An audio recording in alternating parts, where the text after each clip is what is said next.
আল্লাহর মাস বলে আখ্যায়িত করা হয়েছে হাদিসে। মাস সবই আল্লাহর, কিন্তু তারপরে এটাকে আল্লাহর মাস বলে এই মাসটির বিশেষ তাৎপর্য এবং গুরুত্ব যে আছে সেটি বোঝানো হয়েছে।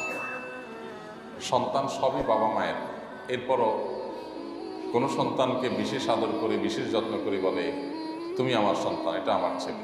তো এর মানে এই না যে বাকিগুলো আমার না।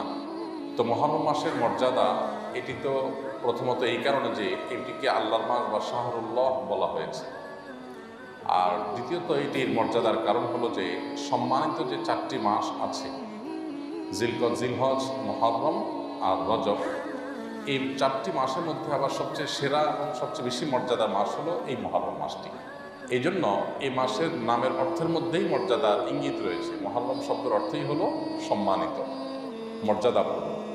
সম্মানিত মাস হওয়ার কারণে সম্মানিত অন্যান্য মাসগুলোতে যেরকম সমস্ত পাপাচার থেকে, গুনাহগুলো থেকে বেঁচে থাকার জন্য বিশেষভাবে আমাদেরকে গুরুত্ব আরোপ করার নির্দেশ করা হয়েছে, এই মাসটিতেও সেই বিষয়টা বিশেষভাবে গুরুত্বপূর্ণ।